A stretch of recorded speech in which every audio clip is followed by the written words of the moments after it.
Hello friends, आज जो हमारा टॉपिक है हम डिस्कस करेंगे लाल बहादुर शास्त्री के बारे में, जो देश के प्राइम मिनिस्टर थे। लास्ट लेक्चर हमने कंप्लीट किया था कि वो देश के प्राइम मिनिस्टर किस प्रकार से बने थे, क्या क्या उस टाइम पे सिंडिकेट का क्या रोल था, किस तरीके से सारी चीजें हुई थी, उसके बारे में डिस्कस किए थे। आज उसी लेक्चर को हम आगे कंटिन्यू करते हैं, उसी वीडियो को आगे कंटिन्यू करते हैं। एंड जब वो प्राइम मिनिस्टर बन गए, जब वो देश के प्राइम मिनिस्टर बन गए, तो किन किन चैलेंजेस को उन्होंने फेस किया था, कौन कौन सी चुनौतियां थी, चाहे घरेलू स्तर पर बात कर लीजिए, चाहे डोमेस्टिक लेवल पर बात कर लीजिए, चाहे अंतरराष्ट्रीय स्तर पर, चाहे इंटरनेशनल लेवल पर बात कर लीजिए, कौन कौन से चैलेंजेस वो फेस किए थे। अगर घरेलू स्तर पर दोनों को हम डिस्कस करेंगे। अगर हम घरेलू स्तर पर बात करें कि घरेलू स्तर पर कौन कौन से चैलेंजेस फेस किए थे, तो सबसे पहले तो लैंग्वेज से रिलेटेड इशू था कि भाषा संबंधी इशू था पहला। सेकेंड इज केरला में प्रेसिडेंट रूल आ गया था, वो एक था। एक उड़ीसा में जो यूथ थे वो प्रोटेस्ट कर रहे थे, एक ये भी इशू था। इसके अलावा फोर्थ जो इशू था कि यूपी में अनस्टेबिलिटी थी। और फिफ्थ क्या था? फिफ्थ ये था कि भाई जो पंजाबी थे उनके लिए एक अलग सूबे की वो मांग कर रहे थे, अपने लिए एक अलग राज्य की मांग कर रहे थे, वो भी था। इसके अलावा जम्मू कश्मीर में वायलेंस हो रहा था। इसके अलावा फूड क्राइसिस, जो फूड का अभाव, जो खाद्य का अभाव हमें देखने को मिल रहा था, खाद्य पदार्थों का अभाव देखने को मिल रहा था। तो ये सारे इश्यूज थे डोमेस्टिक लेवल पर। तो इन सारे इश्यूज को हम एक एक करके डिस्कस कर लेते हैं। तो सबसे पहले तो लैंग्वेज से रिलेटेड इश्यू था। दिस इज इंपॉर्टेंट कि लैंग्वेज से रिलेटेड इश्यू किस प्रकार से था। जब देश आजाद हुआ था, 1947 में देश आजाद हुआ, उसके बाद कॉन्स्टिट्यूटिव असेंबली बनी, संविधान सभा बनी। तो संविधान सभा में सबसे पहले तो क्वेश्चन यही था कि भाई जो हमारे देश का संविधान बनाया जाए, हमारे देश का कॉन्स्टिट्यूशन बनाया जाए, उसकी लैंग्वेज क्या हो। उसकी लैंग्वेज हिंदी हो कि उसकी लैंग्वेज इंग्लिश हो, कि बाई लैंग्वेज हो, कि बाई लैंग्वेज हो। तो इसको लेकर के विरोध था। जो अधिकांश नॉर्थ के लोगों का कहना था कि जो हमारे देश का संविधान है, जो हमारे देश का कॉन्स्टिट्यूशन है, उसे सिर्फ हिंदी में होना चाहिए। लेकिन जो साउथ के स्टेट्स और बहुत सारे लोगों का कहना था कि जो कॉन्स्टिट्यूशन होना चाहिए वो हिंदी इंग्लिश दोनों में होना चाहिए।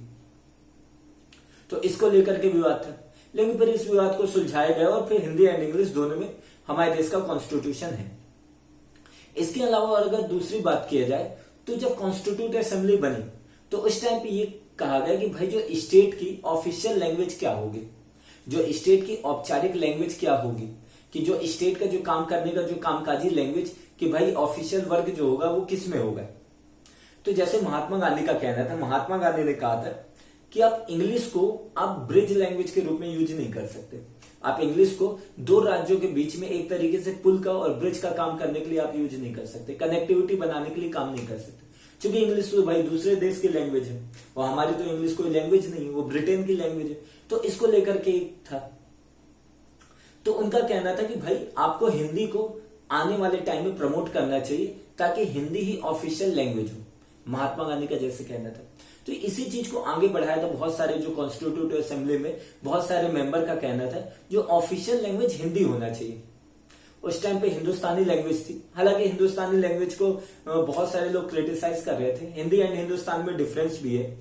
हिंदुस्तानी लैंग्वेज क्या थी? हिंदुस्तानी लैंग्वेज इट मीन्स की भाई हिंदी एंड प्लस उर्दू का दोनों का थोड़ा संगम था। और जो फारसी लैंग्वेज, जो फारसी था और जो अरबी था, टर्की था, तो ये सारी लैंग्वेज का मिश्रण था। साथ में यहाँ पे अवधी, ब्रज भाषा, इन सारी चीजों का लैंग्वेज का मिश्रण था हिंदुस्तानी लैंग्वेज में।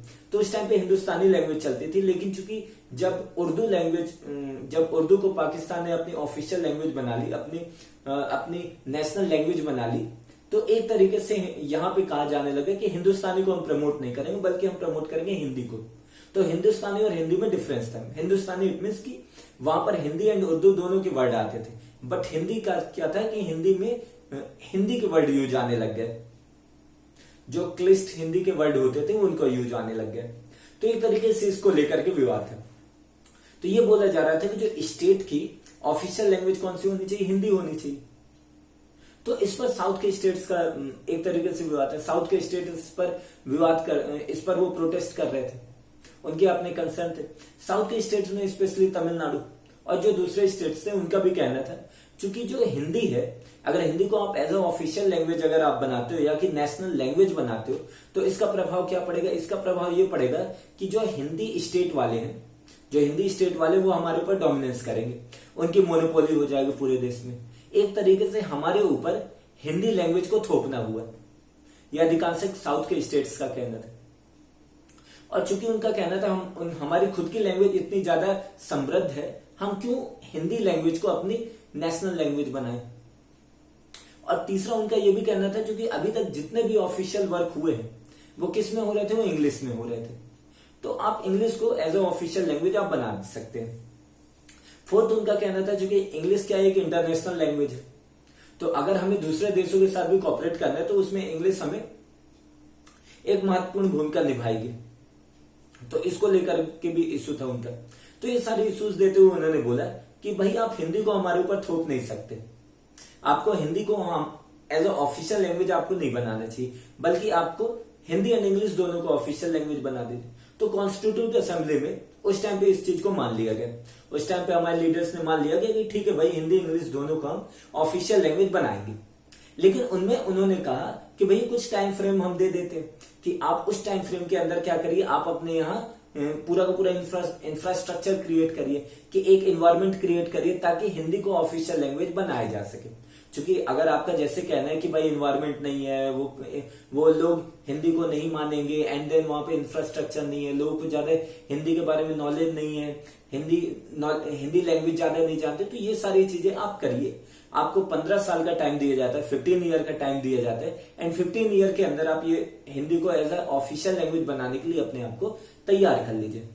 तो जब कॉन्स्टिट्यूट असेंबली में ये चीज बोली गई थी, तो अब लाल बहादुर शास्त्री के टाइम तक ये 15 साल कंप्लीट हो गए थे। तो एक बार लैंग्वेज का इशू फिर से एक गर्मा गर्मी हो गई थी, क्योंकि हमारे देश में लैंग्वेज का इशू पहले से बहुत ज्यादा सेंसिटिव था। जब देश आजाद हुआ था तभी से भाषा के आधार पर अलग राज्य के गठन में लैंग्वेज को बहुत ज्यादा सेंसिटिव इशू बना दिया गया था, जिसको लेकर के पूरे देश में या स्पेशली साउथ में बहुत ज्यादा प्रोटेस्ट हुए थे, बहुत ज्यादा वायलेंस की घटनाएं हुई थी, बहुत जो सरकारी इमारतें थी उन्हें फूंक दिया गया था, लोगों ने प्रोटेस्ट किया था। जो उस समय पोटी श्रीरामुलु थे जो तमिलनाडु के थे, उन्होंने अनशन पे भी बैठ गए कि जब तक भाषा के आधार पर अलग राज्य का गठन नहीं किया जाएगा तब तक हम अनशन से उठेंगे नहीं। तो पोटी श्रीरामुलु की डेथ भी हो गई थी। उसके बाद फिर भाषा के नाम पर भाषा के उसमें अलग अलग राज्य का गठन किया गया था। तो एक तरीके से लैंग्वेज वाला इशू हमारे लिए सबसे पहले सेंसिटिव था ही। अब चूंकि 15 साल बाद फिर से ऑफिशियल लैंग्वेज बनाना था हिंदी को, और चूंकि ऐसा कहा जाता है कि जो लाल बहादुर शास्त्री जिस प्रोविंस से आते हैं वो एक तरीके से हिंदी भाषा के लिए उनके उसमें एक सॉफ्ट कॉर्नर है, तो हिंदी को एज अ ऑफिशियल लैंग्वेज वो बना सकते हैं। तो ऐसा कहा जाता था। तो इसको लेकर के भी कंसर्न थे उनके, इसको लेकर के भी उनका कहना था कि भाई हिंदी को as a official language Lal Bahadur Shastri बना सकते हैं। तो इसको लेकर के साउथ के स्टेट्स में बहुत ज्यादा प्रोटेस्ट हो रहे थे, स्पेशली तमिलनाडु की बात की जाए तो वहां तो अभी भी एंटी हिंदी मूवमेंट चली आती, यानी तब कितनी खतरनाक मूवमेंट रही होगी जब अभी एंटी हिंदी मूवमेंट वहां पे इतनी ज्यादा चलती कि हिंदी का विरोध वो बहुत ज्यादा करते हैं। जो 3 लैंग्वेज फॉर्मूला है उन्हें वो मानते ही नहीं है। उनका कहना है कि भाई 3 लैंग्वेज फॉर्मूला हम मानेंगे नहीं। ठीक है, 3 लैंग्वेज फॉर्मूला में क्या है कि भैया आप इंग्लिश को फर्स्ट लैंग्वेज बना लीजिए, आप अपनी एक रीजनल लैंग्वेज जो है आप उसे अपनी लैंग्वेज बना लीजिए जो आपकी मदर टंग है, एंड थर्ड इज आप हिंदी को अपनी एक लैंग्वेज बनाइए जहां आप स्कूल में पढ़ाएंगे आप। तो 3 लैंग्वेज फॉर्मूला जो एजुकेशन में अप्लाई किया जाता है। तो जो ये तमिलनाडु का हमेशा से कंसर्न रहता है वो 3 जो लैंग्वेज फॉर्मूले को ज्यादा वो इंपॉर्टेंस नहीं देता, वो 2 लैंग्वेज फॉर्मूले पर ही वो काम करता है कि भाई आइदर इंग्लिश और दूसरा तमिल लैंग्वेज पर ही वो काम करता है। हिंदी पे वहां पर अभी भी मतभेद है और वो मतभेद अभी भी चला आ रहा है और चला आएगा, जिस प्रकार से वहां की पॉलिटिक्स चलती है या कि वहां जिस प्रकार का कल्चर है। तो एक प्रकार से समझिए कि जो लाल बहादुर शास्त्री के सामने कितना बड़ा चैलेंज था कि हिंदी जो अभी जो ऑफिशियल लैंग्वेज वाला था कि 15 ईयर कंप्लीट हो गए थे, वो उस चीज को किस प्रकार से क्लियर कर पाते। तो ये सबसे बड़ा चैलेंज था, ये पहला चैलेंज था। इसके अलावा जो दूसरा चैलेंज था भाई केरला में प्रेसिडेंट रूल आ गया था। तो अभी जो कि केरला क्या था, केरला पहले त्रावणकोर था, त्रावणकोर रियासत था। बड़े जद्दोजहद करने के बाद तो केरला का यानी त्रावणकोर का भारतीय संघ में विलय हुआ। और अभी देश को आजाद हुए 10-15 साल ही हुए थे, 15 साल ही हुए थे, और इसमें केरला में प्रेसिडेंट रूल आ गया।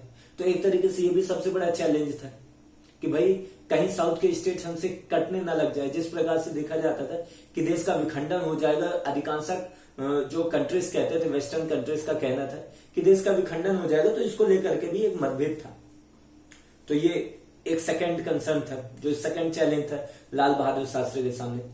थर्ड की अगर बात की जाए तो उड़ीसा में जो यूथ थे, यूथ प्रोटेस्ट कर रहे थे, वो अपनी मांगों के लिए प्रोटेस्ट कर रहे थे। तो उनकी मांग किस प्रकार से पूरी की जाए, वो भी एक कंसर्न था। यूपी में जो वहां पे बहुत ज्यादा इंस्टेबिलिटी थी, बहुत ज्यादा अस्थिरता थी, तो उसे किस प्रकार से टैकल किया जा सकता था।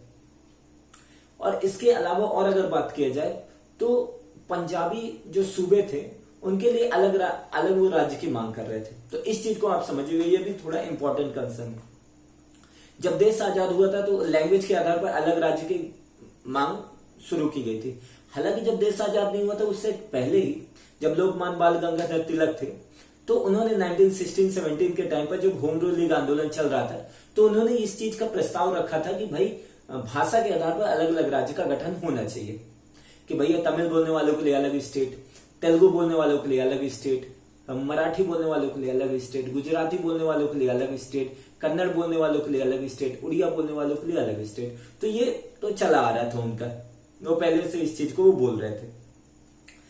तो अब क्या हुआ था, लेकिन जब देश आजाद हुआ तो देश आजाद होने के बाद ये हुआ कि भाई जो हमारे जो लीडर्स थे उनका ये कहना था, क्योंकि अभी देश का विभाजन हो चुका था, हिंदुस्तान और पाकिस्तान दो अलग अलग देश बन चुके थे, तो उनके सामने ये था कि हम फिर से देश का विभाजन नहीं करना चाहते, और उन्हें लगता था कि लैंग्वेज एक ऐसा आधार बन सकता है जिसके आधार पर देश का विभाजन फिर से हो सकता है, साउथ के स्टेट्स हमसे कट सकते हैं। तो उन्होंने बोला कि लैंग्वेज के आधार पर अलग राज्य का गठन नहीं करें, लेकिन लैंग्वेज के आधार पर अलग राज्य की गठन की जो मांग थी बहुत ज्यादा जोरों शोरों से होने लगी, क्योंकि उस टाइम पे आंध्र एंड तमिल जो थे, जो मद्रास स्टेट था, जो मद्रास प्रोविंस था, तो मद्रास में क्या थे, बहुत ज्यादा जो आंध्र प्रदेश के लोग जो तेलुगु बोलने वाले थे और जो तमिल वाले थे, उनके बीच बहुत ज्यादा क्लैशेस हो रहे थे। ऐसा कहा जा रहा था कि जो मद्रास में तमिलियंस की बहुत ज्यादा डोमिनेंस थी एज कॉम्पेरिजन तेलुगु भाषी वालों की। तो फिर तेलुगु भाषी वालों ने बोला कि हमें एक अलग स्टेट बनाना है। तो तेलुगु भाषी में जो पोटी श्रीरामुलु आते हैं, जिन्होंने अनशन किया था, उन्होंने अनशन किया था, उसके बाद अलग राज्य की गठन की मांग हुई थी। इससे पहले जेबीपी कमेटी बनी थी। जेबीपी कमेटी में जवाहरलाल नेहरू, सरदार वल्लभ भाई पटेल और पट्टाभी श्रीरामुलु, ये तीन थे जिन्होंने जेबीपी कमेटी में थे, और इन्होंने भाषा के आधार पर अलग राज्य की गठन की मांग को कैंसिल कर दिया था, अस्वीकार कर दिया था कि भाई भाषा के आधार पर अलग राज्य का गठन नहीं होगा। फिर उसके बाद चूंकि बहुत ज्यादा एक तरीके से मूवमेंट शुरू हो गई, प्रोटेस्ट शुरू हो गए, वायलेंस की घटनाएं हुई, तो उसके बाद फिर स्टेट रीऑर्गेनाइजेशन कमीशन का गठन किया गया था, राज्य पुनर्आयोग गठन का, यानी राज्य पुनर्निर्माण जो गठन था उसका किया गया था। तो उसका अगर बात की जाए तो उसमें यह रखा गया था कि भाषा के आधार पर अलग राज्य की गठन की मांग की जा सकती है, बल्कि और थोड़ा व्यापक उन्होंने एक पैमाना रखा, जिसके आधार पर अलग भाई सांस्कृतिक आधार पर भी आप अलग राज्य की गठन कर सकते हो, सामाजिक आधार पर भी अलग राज्य की गठन कर सकते हो, जनसंख्या के आधार पर भी कर सकते हो आप अलग राज्य का गठन। तो ये कुछ उन्होंने दिए थे पैरामीटर्स कि इस आधार पर आप अलग अलग राज्य का गठन कर सकते हो, अलग अलग राज्य बना सकते हो। तो उस आधार पर हुआ था। लेकिन जो पंजाबी वाले थे उनका क्या कहना था, क्योंकि इससे पहले अलग राज्य की तो मांग हो रही थी और अलग राज्य बन भी रहे थे, भाई महाराष्ट्र भी बन गया था, गुजरात भी बन गया था, तमिलनाडु भी बन गया था, एंड ये आंध्र प्रदेश भी बन गया था। तो एक तरीके से स्टेट जो थे उनकी मांग जो चल रही थी और वो पूरी भी हो रही थी। लेकिन पंजाबी वालों का कहना था कि चूंकि जो सिख संप्रदाय है, सिख धर्म उनका एक अलग धर्म है, एक अलग संप्रदाय है, तो उनके लिए एक अलग राज्य की मांग होनी चाहिए, धर्म के आधार पर, संप्रदाय के आधार पर वो अलग राज्य के गठन की मांग कर रहे थे। तो इसको एक तरीके से कैंसिल कर दिया गया। तो उनका कहना था क्योंकि अभी देश का विभाजन हो चुका था, धर्म के आधार पर, भाषा, धर्म के आधार पर अलग अलग विभाजन हो गया था कि भाई हिंदुस्तान यानी हिंदुओं के लिए अलग देश है, मुस्लिमों के लिए अलग देश, पाकिस्तान का निर्माण हो चुका था। तो एक तरीके से धर्म को आधार बनाकर अलग राज्य का गठन नहीं किया जा सकता था। और चूंकि इनकी मांग थी कि धर्म के आधार पर हमें अलग राज्य होना चाहिए, क्योंकि सिखों का एक अलग धर्म है, सिखों का एक अलग संप्रदाय, तो उनके लिए एक अलग राज्य होना चाहिए। तो इस मांग को अस्वीकार कर दिया गया था। तो एक सबसे बड़ा चैलेंज था लाल बहादुर शास्त्री के सामने कि वो इसे किस प्रकार से टैकल करते। हालांकि 1966 में पंजाबियों के लिए अलग राज्य की मांग को स्वीकार कर लिया गया था, लेकिन वो धर्म के आधार पर ना होकर के बल्कि लैंग्वेज के आधार पर थे कि जो पंजाबी लिखने वाले हैं, जो पंजाबी हैं, वो एक अलग लैंग्वेज है, एंड जो हरियाणा है, हरियाणा में हिंदी भाषी लोग रहते हैं, तो दोनों का अलग अलग राज्य कर दिया जाए। और इसके अलावा एक चंडीगढ़ को यूनियन टेरिटरी बना दिया गया था 1966 में। लेकिन लाल बहादुर शास्त्री के सामने तो एक चैलेंज था, तो ये हुआ। इसके अलावा जो उनके सामने सबसे बड़ा चैलेंज था, फूड अनसफिशियंसी, फूड का क्राइसिस, खाद्य पदार्थों की कमी। क्योंकि हमारा देश जब आजाद हुआ था 1947 में, तो उस टाइम पे एक तो वैसे भी रिसोर्सेज को मोबिलाइज कर दिया गया था। जो रिसोर्सेज थे, जो हमारे पास संसाधन थे, उसका भी बंटवारा हुआ था। जो हमारे जो सिंचित एरिया थे, जो एरिगेशन वाले जो क्षेत्र थे, अधिकांश वो कहाँ थे, वो पूर्वी पंजाब, वो पश्चिमी पंजाब में चले गए थे। और पश्चिमी पंजाब और पाकिस्तान का हिस्सा था। पश्चिमी पंजाब, चूंकि अंग्रेजों ने जो 2 सदी पहले वो एक तरीके से वहां पे सिंचाई के अच्छे खासे साधन बना दिए थे, तो हमारे यहाँ के जो पंजाब के लोग थे, जो पंजाबी थे, वो उस एरिया में जाकर बस गए थे और वहां पर उन्होंने अच्छा खासा उन्होंने खेती करके उस एरिया को समृद्ध बना दिया था। तो वो एरिया बहुत ज्यादा समृद्ध थी। लेकिन ये जो एरिया थी, जो पश्चिमी पंजाब था, यहाँ पर बहुत ज्यादा प्रॉब्लम थी। यहाँ के जो खेत थे बंजर थे। तो एक तरीके से देखा जाए तो जब देश का बंटवारा हुआ तो पूर्वी पंजाब तो भाई पाकिस्तान के साइड चला गया। जब पूर्वी पंजाब पाकिस्तान के साइड चला गया तो वो एरिया जो ज्यादा इरिगेटेड है, वो जो एरिया जो ज्यादा, जहां पे ज्यादा पैदावार होती, जहां ज्यादा फूड सफिशिएंसी हो सकती थी, फूड का क्राइसिस ना होता, वो तो अब हमारे पास था नहीं। अब हमारे पास कौन थी? बंजर भूमि थी। तो एक तरीके से सबसे पहले तो यही अहम भूमिका थी कि हम वो बंजर भूमि को खुशहाल भूमि यानी एक समृद्ध भूमि में कन्वर्ट करें। तो ये होता। ऊपर से एक तो शरणार्थी की समस्या, जो माइग्रेशन की प्रॉब्लम थी, कि एक तरीके से देखा जाए तो इतिहास में इससे बड़ा माइग्रेशन इससे पहले कभी नहीं हुआ था। अगर जानते हुए इतिहास की बात की जाए कि इतना बड़ा माइग्रेशन हुआ था कि पूर्वी पंजाब से बहुत सारे हिंदू और सिख शरणार्थी आए थे भारत में। वो आए थे दिल्ली और एक तरीके से पश्चिमी पंजाब में वो आए थे। पूर्वी पंजाब में आए थे पश्चिमी पंजाब से, जो पाकिस्तान का हिस्सा था। तो एक तरीके से बहुत ज्यादा बड़ा माइग्रेशन हुआ था। तो वो जो माइग्रेशन, जो शरणार्थी आए थे, उनका एक तरीके से रिहेबिलिटेट करना, उन्हें फिर से उनका एक तरीके से लाइवलीहुड की व्यवस्था करना, उनका फिर से घर की व्यवस्था करना, उनके लिए अनाज उपलब्ध कराना, उनके लिए रोजगार उपलब्ध कराना, एम्प्लॉयमेंट उपलब्ध कराना, एक सबसे बड़ा हमारे सामने चैलेंज था। तो इस चैलेंज को कैसे कैसे करके पूरा किया जा रहा था। खाद्यान्न की समस्या थी, लेकिन इसी में 1962 में वॉर हो गया था। 1962 में इंडिया चाइना का वॉर हो गया था, जिसके कारण हमें हमारे जो रिसोर्सेस हैं उसको बहुत ज्यादा मोबिलाइज करना पड़ा। अब जब हमें अपने रिसोर्सेस को मोबिलाइज करना पड़ा तो इसका असर क्या हुआ कि हमारे यहाँ फूड क्राइसिस हो गए। हमारे यहाँ खाद्य पदार्थों की कमी हो गई। और खाद्य पदार्थों की कमी कुछ इस प्रकार थी कि देश में 2 टाइम का खाना मिलना भी लोगों के लिए मुश्किल हो गया था। हंगर इंडेक्स हमारा बढ़ता ही जा रहा था, लोग भूख के कारण बहुत ज्यादा मर रहे थे। तो इस चीज को लाल बहादुर शास्त्री किस प्रकार से इसे टैकल करते, ये एक उनके सामने सबसे बड़ा चैलेंज था। जो डोमेस्टिक, जो एक तरीके से जो हमारी घरेलू समस्या थी, लाल बहादुर शास्त्री के सामने ये सबसे बड़ी थी। हालांकि लाल बहादुर शास्त्री ने इसके लिए अच्छा काम किया और लाल बहादुर शास्त्री ने एक तरीके से अपने घर में ही सबसे पहले उन्होंने एक प्रयोग किया। अपने घर में उन्होंने प्रयोग करते हुए कहा, अपने घर वालों को, अपने बच्चों को उन्होंने सबसे पहले भूखा रखा एक टाइम का, यानी एक दिन, हफ्ते में एक दिन भूखा रखा, ताकि वो ये चीज देख सके कि अगर उनके बच्चे भूखे रह सकते हैं, इट मीन्स कि पूरे देश के लोग भूखे रह सकते हैं। तो उन्होंने पूरे देशवासियों से एक प्रकार से अपील की, एक प्रकार से लोगों से कहा कि भाई आप हफ्ते में एक दिन का उपवास रखें, ताकि उन्हें खाना मिल सके जिन्हें अभी तक खाना उपलब्ध नहीं हो पाया था। जिन्हें अभी तक खाना उपलब्ध नहीं हो पाया था, उन्हें भी खाना मिल सके, 2 टाइम का खाना। तो एक तरीके से उन्होंने कहा था।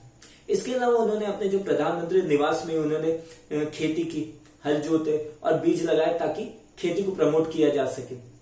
उन्होंने जय जवान जय किसान का नारा दिया। जय जवान जय किसान का नारा देते उन्होंने कहा, क्योंकि हमारे जो जवान हैं वो सरहदों में लड़ रहे हैं और हमें विदेशी शक्तियों से हमारे देश की रक्षा कर रहे हैं, हमारे सरहद की रक्षा कर रहे हैं। तो हमें विदेशी खतरों से तो वो बचा रहे, लेकिन हमारे अंदर जो खतरा है, जो हमारे देश के अंदर खतरा है, जो खाद्यान्न की समस्या है, उससे कौन निपट रहा है? उससे निपट रहा है हमारे देश के किसान।